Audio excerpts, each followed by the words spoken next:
بسم اللہ الرحمن الرحیم۔ کیا اللہ دوسرا اللہ بنا سکتا ہے؟ امام جعفر صادق علیہ السلام نے اس سوال کے متعلق کیا جواب ارشاد فرمایا؟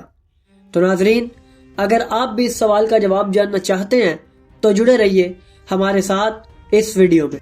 ناظرین، آج سے تقریباً 1400 سال پہلے لوگوں کے ذہنوں میں ایسے عجیب اور الجھا دینے والے سوالات اٹھتے تھے جن کا جواب دینا عام انسان کے بس کی بات نہیں تھی۔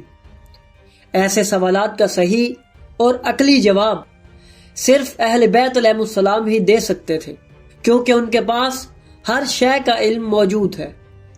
ناظرین، آج کی اس ویڈیو میں ہم آپ کے سامنے انہی حیرت انگیز سوالات میں سے ایک سوال پیش کریں گے جو اللہ تعالیٰ کی ذات کے بارے میں کیا گیا تھا۔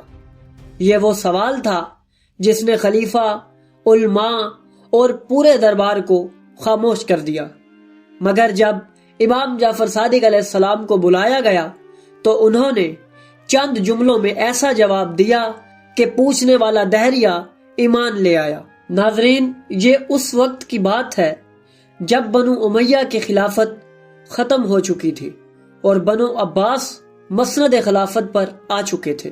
اس وقت بنو عباس کے خلیفہ منصور دوانکی کا دربار لگا ہوا تھا اور وہاں کثیر تعداد میں لوگ موجود تھے۔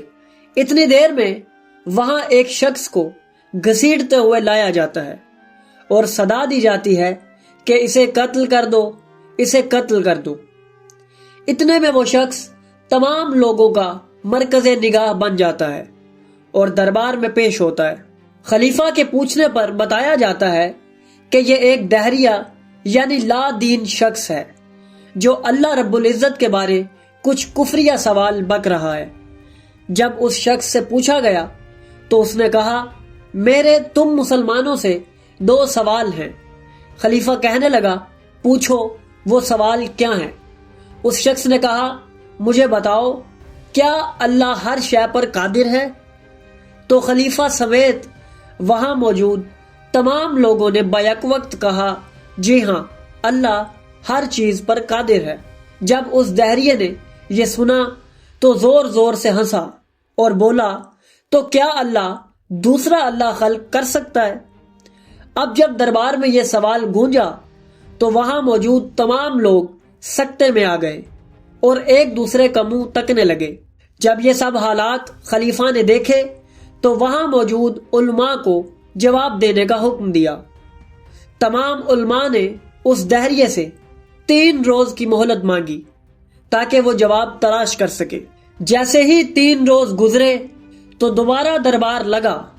تمام لوگ بلکہ اس سے بھی زیادہ ہجوم وہاں اکٹھا ہو گیا اور سب کی نگاہیں علماء اور اس دہریے پر تھی۔ جب سب لوگ جمع ہو چکے تو بلند آواز سے بادشاہ نے کہا، اے دہریے، اپنا سوال دوبارہ دہراؤ۔ اس نے وہی سوال دہرایا کہ اگر اللہ ہر شے پر قادر ہے تو کیا اللہ اس پر قدرت رکھتا ہے کہ دوسرا اللہ خلق کر سکے؟ پس تمام علماء اٹھے اور کہنے لگے، ہم نے اس کے سوال کا جواب تلاش کر لیا ہے، اور وہ یہ ہے کہ اسے اس سوال کے بدلے قتل کر دیا جائے۔ جب خلیفہ نے یہ سنا تو فوراً اس دہریے کو قتل کرنے کا حکم دیا۔ جب جلاد اس دہریے کے قریب گیا تو وہ دہریہ زور زور سے ہنسنے لگا اور کہنے لگا، میں تو آج مر جاؤں گا مگر میرا یہ سوال زندہ رہے گا۔ اب جب سب نے اس کی یہ بات سنی تو سب لوگ سکتے میں چلے گئے۔ اب جب تمام لوگ ہمت ہار گئے اور وہ دہریہ جیتتا ہوا نظر آیا تو خلیفہ کے حکم پر امام جعفر صادق علیہ السلام کو بلانے کا فیصلہ کیا گیا۔ جیسے ہی قاصد امام کے پاس آیا اور تمام صورتحال سے آگاہ کیا تو امام جعفر صادق علیہ السلام بلا خوف و خطر نفس مطمئنہ کی طرح اپنے گھر سے روانہ ہوئے۔ قاصد نے جب امام کے چہرے پر اطمینان دیکھا تو کہنے لگا، یا مولا، اس کا سوال بہت خطرناک اور مشکل ہے۔ امام نے اس سے فرمایا، جب میں اس سوال کا جواب دوں گا تب اس دہریے کا چہرہ دیکھ لینا۔ پس امام دربار میں داخل ہوئے اور اپنے وجود کی خوشبو سے تمام دربار کو معطر کیا۔ جب اس دہریے نے امام کو آتے دیکھا تو کہا، مجھے آپ با علم شخص لگتے ہیں، کیا آپ میرے سوال کا جواب دے سکتے ہیں؟ امام جعفر صادق علیہ السلام نے ارشاد فرمایا، پوچھو جو پوچھنا چاہتے ہو۔ پس اس دہریے نے اپنا پہلا سوال امام کی خدمت میں رکھا کہ کیا اللہ ہر شے پر قادر ہے؟ امام نے فرمایا، بے شک ایسا ہی ہے۔ اس نے کہا، تو کیا اللہ دوسرا اللہ بنا سکتا ہے؟ اب امام نے علم نبوت و امامت کو ظاہر کرتے ہوئے فرمایا، ہاں اللہ دوسرا اللہ بنا سکتا ہے۔ جب دہریے نے یہ سنا تو کہنے لگا، تو اس طرح تو دو اللہ ہو جائیں گے، جس سے اس کی توحید ختم ہو جائے گی۔ پس امام نے اس سے فرمایا، ارے نادان، شک میں کیوں پڑ گیا؟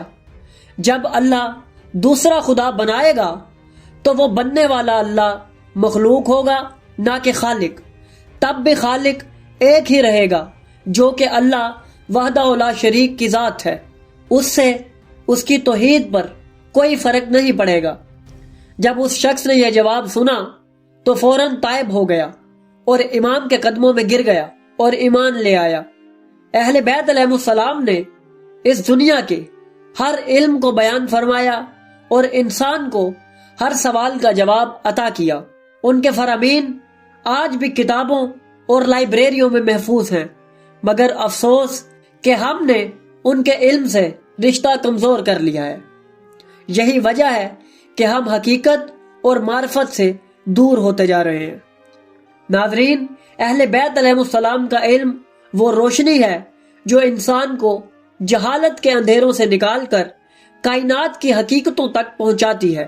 تو ناظرین، اگر آپ کو ہماری یہ کاوش پسند آئی تو ہماری ویڈیو کو لائک کریں، ہمارے چینل کو سبسکرائب کریں اور بیل آئیکن کو بھی دبا دیں تاکہ آپ کو ہماری آنے والی مزید ویڈیوز ملتی رہیں اور آپ علم سے مستفید ہوتے رہیں۔